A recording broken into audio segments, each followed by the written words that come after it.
High বন্ধুরা, তোমরা সকালে কেমন আছো? আমি খুব ভালো আছি। কিছুদিন আগে আমি তোমাদের একটা ভিডিও দিয়েছিলাম যে আমি দার্জিলিং এ এসেছি। আমরা রাতে যেখানে ছিলাম সেখান থেকে বেরিয়ে পড়েছি একটু ঘোরার। সবার আগে ঘোরার জন্য চলে গেলাম আমরা বাতাসিয়া লুকে ঢোকার আগে আমরা ভাবলাম একটু টিফিন করে নিই। তাই আমরা ঢুকে পড়লাম একটা হোটেলে টিফিন করার জন্য। হোটেলের সামনে দিয়ে টয় ট্রেনটা যাচ্ছিল, তাই ভাবলাম একটু ভিডিও করে নিই। সকালের টিফিনটা আমরা শেষ করলাম লুচি আর ঘুগনি দিয়ে।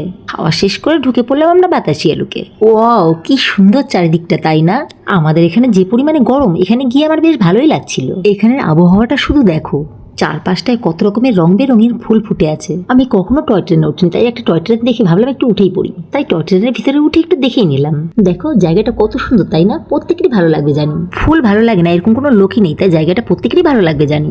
চারিদিকে সকলে ছবি তোলা আর ভিডিও করাতেই ব্যস্ত। এত সুন্দর জায়গাটা কেউ হারাতে চায় না, তাই সবাই স্মৃতি হিসাবে নিয়ে যেতে চায়। এই কারণেই সকলে ভিডিও করাতে ব্যস্ত। এখানে আসার পর আমার দুই মেয়েও যে কোথায় ভিডিও করতে ব্যস্ত সেটাও আমি জানি। অনেক ঘোরাঘুরি হলো, এখন এখান থেকে আমাদের যেতে হবে। তাই আমরা গেট দিয়ে বাইরে বেরিয়ে পড়লাম। অনেকটা রাস্তা পেরিয়ে এসেছি, অনেক বেলা হয়ে গেছে, আবারও খিদে পেয়ে গেছে আমাদের। তাই আমরা আবারও একটা হোটেল ঢুকে পড়লাম খাবার জন্য। পাহাড়ে ভাত একদমই ভালো লাগে না, কিন্তু আমার বর ভাত ছাড়া আবার কিছুই খায় না। ওর জন্য হলো ভাত, আর আমরা মোমো আর ম্যাগি খেলাম। খাওয়া দাওয়া শেষ করে এখান থেকে বেরিয়ে পড়লাম। এখান থেকে বেরোনোর পর দেখি খুব সুন্দর একটা বৌদ্ধ মন্দির। সেখানে মন্দিরের আশপাশগুলো ভালো করে একটু দেখে আবারও উঠে পড়লাম আমরা গাড়িতে। যেতে যেতে রাস্তার আশপাশে কত কি দেখা যাচ্ছে। দেখো বন্ধুরা, পাহাড়ি ধুচা ফুলগুলো কি সুন্দর ঝুলে ঝুলে আছে। এগিয়ে এসে দেখি পাহাড়ি মেয়েরা কি সুন্দর সবজি বিক্রি করছে। সবজিগুলো কতটা তরতাজা আর ফ্রেশ দেখো। তাই দেখে আমরা এখান থেকে কিছুটা সবজি নিয়ে নিলাম বাড়ির জন্য। এরপর আমরা বেরিয়ে পড়লাম দার্জিলিং থেকে কালিম্পং এ যাবার উদ্দেশ্যে। বন্ধুরা, আমার এই ভিডিওটি তোমাদের কেমন লাগলো? যদি ভালো লেগে থাকে প্লিজ সাপোর্ট করে পাশে থাকবে।